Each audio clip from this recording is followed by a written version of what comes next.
Now you can't tell me that that isn't just an extremely sexy looking build right there between the moss green and that raw 8000 colors. Now, I know looks isn't everything, but she is just a good looking rifle. And I know somebody's melting down the keyboard already saying, who cares? But on the other side of that, I've just never heard anybody out there say, you know, I wish my significant other was just 5% less attractive. So why is the 308 or the 6.5 or larger caliber kind of AR battle rifles coming back into favor? And there's a lot of reasons. But if you're an FAL guy, it never fell out of favor. If you watch my buddy over at Administrative Results, it never fell out of favor either. But with all joking aside, the 308 and other 30 cal rounds are extremely versatile and they pack an absolute punch that your 5.56 is just never going to see when it comes to delivering energy on target, especially at longer distances, well past 650 yards. And even though the 5.56 has been the military round of choice for the past like 60-ish years, recently the military is going to be moving towards that bigger, larger round with a little bit more abilities to reach out and touch people at further distances. That's another reason that it may be pushing the market back into the larger caliber battle rifle. The question will always remain, however, though, is it for you? And there's really three big things you need to think about if you want to move into that 30 cal rifle setup. And that's going to be cost, weight, and shootability, because these are going to be very different from your standard AR. And we're going to talk more about these as we go through the video. Now, PSA did send this exact rifle out, and they did send out some AAC ammunition for it. But that doesn't change anything that's going to happen here. Nobody gets a free pass on the channel. I think most of you know that. And if you don't, just watch some of the videos where I've had just catastrophic failures with some of the bigger brands in the industry, I'll put it that way. But everything has to stand on its own merit. So anything that happens, you guys get to see it on camera. And for that reason, since some people seem to either love or hate PSA, we're going to talk about the problems first, right? And just get that stuff out of the way if we had anybody. So from my experience, I've never owned any of the cheaper PSA stuff, and I know a lot of people that have, and I have seen problems there. When it comes to their Sabre line, I've had a couple of those now, and several of my friends have them, and they seem to be a far higher quality, both in the fit finish and the reliability. I would like to take a minute and thank all of my Patreons out there. You guys have been a massive support structure here for the channel. And of course, two of the main sponsors for the channel, which is going to be Brownells.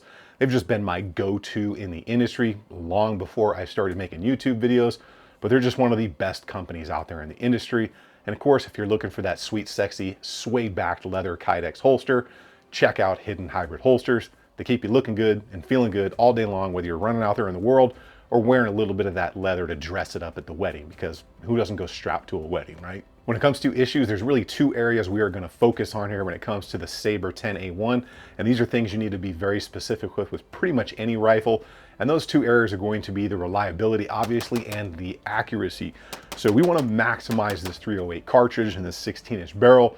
So if it's not accurate, it's not going to be fun. And if it's not reliable, it's just going to suck. That's kind of how things work. And that's also going to lead us down the road of if this thing is actually worth 1,399 of your federal galactic notes. I'm approximately 500 rounds into this Sabre setup, and I've used a variety of ammunition from 147 grain PMC, 150 grain AAC, 150 grain Sabre black tip, and of course some hammering 175 grain Barnes OTMs.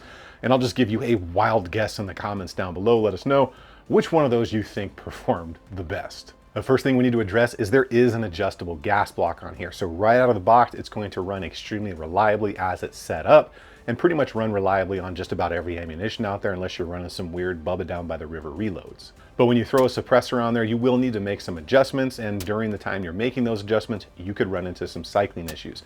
Because when you start throwing a suppressor on there and changing how much gas is going through the system, you're going to change the velocity and your point of impact. So it's kind of up to you and how you want to run it. Either you find that happy medium and just know what your shift is, or just run it with a suppressor or out of suppressor the entire time. Completely up to you. Now for that first range day and all the up close stuff, just hammering away on this thing, the out of the box setting was just fine. It was fairly opened up. It ran everything reliably. I did not have a single issue out there on the range, but I knew that I was going to be putting a brake on here, running a Griffin dual lock 7 can on here. So inevitably the gas adjustment was going to happen somewhere down the road. Just seeing how the thing performed out of the box, I knew I was gonna have to tune it down just a slight amount. After that first range day, for her weight and size, I will say she ran quite nice and maneuvered pretty easy. Everything from transitioning target to target to the controls on that lower receiver. You will definitely know that you are running a 308 as compared to a 5.56 though, because she pushes back into you a little bit more especially as compared to really well-tuned 5.56 rifle setups. But that extra weight will help soak up that recoil. You just need to put a little bit more body into it when you're hammering those shots in quick succession. Now, that second day of accuracy testing, I fired those same groups of ammunition from the PMC, AAC, Sabre, and the Barnes ammunition. I'll throw those groups up here on the page so we can take a good look at them. These were all fired at 100 yards from the prone. Now, bear in mind right now, I do have a pretty catastrophic injury to my right knee. I have a torn MCL, and I'm awaiting a diagnosis of whether I'm going to need surgery or not. So needless to say, laying in the prone is kind of excruciatingly painful, so maybe not my best performance. But as you will see, these groups were ranging from not bad to pretty good, I guess you could say, when you're considering this is a 308 battle rifle, and we're probably not using a proof criterion level barrel here. And surprise, surprise, the Barnes 175 grain OTM was the best performing ammunition out there, printing right at MOA, slightly over. And followed behind that was the Sabre black tip, then the PMC, and then the AAC. So that was actually a little bit of a surprise to see the just PMC outperform the AAC stuff. But every barrel is going to tell you a different story with every type of ammunition. Even from one gun built pretty much the same to the next, they might like a different round or a different load. And that's why so many people do load development directly for a certain barrel type. My opinion on the overall accuracy here, I think somebody either shooting from a rest or somebody with a lot more skill and probably not an injury like me right now, I think this thing is right at MOA and a quarter. It's like knocking on MOA's door if you have the right ammunition. Now, I will continue to conduct some accuracy testing as I get some more rounds through this, but I can comfortably say somebody with really good skill and the right ammunition is probably going to print MOA with it. And if you are interested in checking out any of the specs on that ammunition or anything else you see in the video here today, I'm going to have a build list. It'll be the first link in the description down below, and I'll put a QR code in case you're watching this on TV. You can scan that and you can check out everything we talk about or how this thing is set up and everything we go over in the video in case you want to do some of your own research and pick anything up. Now, because I know some of you are interested, especially at the price point of this, let's get into the full specs here from the buttstock to the business end. Obviously, we got that B5 furniture here in that raw 8000 color, which is always a good way to go. We've got that 9-position Sabre buffer tube, H buffer in there, Springco rifle spring. It's a billet 7075 upper and lower receiver with ambi bolt release and integral trigger guard, Radian Raptor control, Battle Arms development bolt release, Sabre 2-stage trigger, B5 grip, will come with one Lancer translucent mag, the Sabre Mlok rail with steel QD points, with extremely beefy hardware in there, which I'm a big fan of having larger hardware on a rail lockup. Now up in those guts, we're gonna get a hard chrome 9310 bolt and an 8620 carrier. It's going to have ox screws on the gas key, Springco gas rings. The bolt and carry group is MPI tested, and the gas key is properly staked. The barrel's chambered in 308. It is made of 416R bead blasted steel. It's a 1 in 10 right-hand twist, and it will accept any 5/8 by 24 standard device or can. The barrel has an adjustable 750 sized gas block on it, which I'm a big fan of. And inside, the barrel to upper receiver interface has matching feed ramps to aid in cycling. As far as how I have this outfitted, you'll see up top there, I've got that Primary Arms Athena BPR mill in 3-18. Our reticle is designed by Dimitri at X-Logic Designs. If you don't know who he is, you better ask somebody. Running a Vortex Defender CCW on a Midwest Industries 45 offset. I would prefer to run at 12 o'clock, but I didn't have a 12 o'clock setup for this exact mount. But that CCW has been a tank. I've been running that thing for a year. It's beat all to heck from drop testing on pistols. It's been on a couple rifles, and it's going hard like a champ. Up underneath, got a Blackout Defense, really right stuff. ARCA adapter for doing some tripod work. It's just a cheap piece of QD rail for your bipod. Streamlight Pro Tac, hands down, it's just the best budget light that's gonna last, and it's gonna not cost you like Cloud Defensive money. It's not as bright as Cloud Defensive, but it's also not like 500 galactic credits. And then out on front for the Whisper pickle there, we've got the Griffin Dual Lock 7 on their dual lock brake here. Just one of my favorite cans, locks up super tight, and the design in here allows like zero chance that the thing is gonna get carbon locked on you. So the thing is built to get the maximum effective performance out of the 308, everything out to 1,000 yards, which I did achieve that day. So ran this on the gamut of targets that I have out at that range, everything from up close and personal with that red dot out to the true 1,000 yard on the other side of the mountain.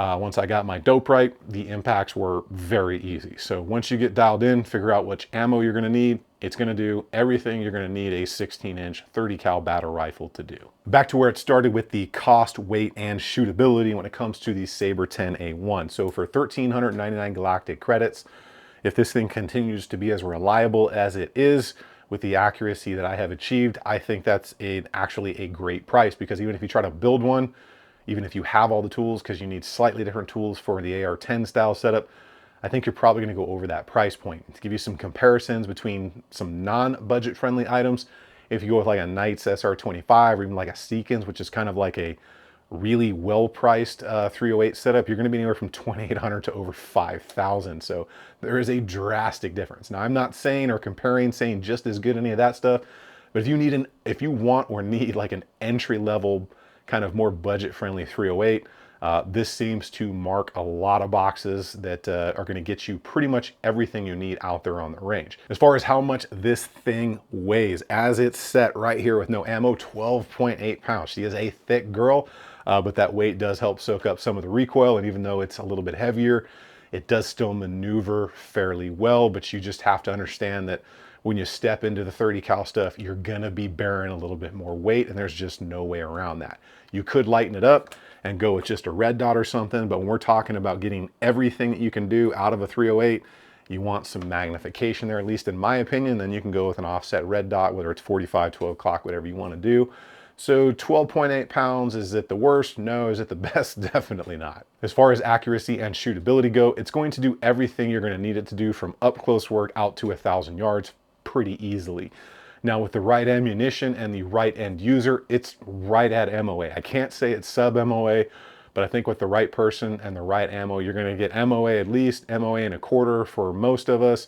And for people with maybe minimal skills or no accuracy skills, anything from 2 to 3 MOA, something like that, which is, for a battle rifle, still well within military spec. But again, if you're running this thing on a sled for accuracy, it's probably going to do better than me and the prone out there. Ultimately though, it did what it did out on the range. You saw those results, and it definitely liked the heavier, and I mean heavier, ammunition in the way of the 175 grain Barnes. Now, is it worth it? That's completely up to you, but I don't think you're going to find a better deal on something in that level with all the options that this one gives you, unless you want to step up into Seekins or something like that, and you're going to spend about double. So completely up to you. World's your oyster, sky's the limit, spend all the money you want. Who am I to tell you to save anything or spend anything, right? If you want to see a well over 1,000 round review on this thing, let me know in the comments, and I will try to source all the ammunition. Just might take me a little bit, guys. Let me know in the comments what you think about the Sabre line. Again, huge thanks to the Patreons. The build list will be down below if you want to check anything out. And of course, keep doing good stuff on the range. Remember, if you stay ready, you ain't got to get ready. I will see you all on the next one.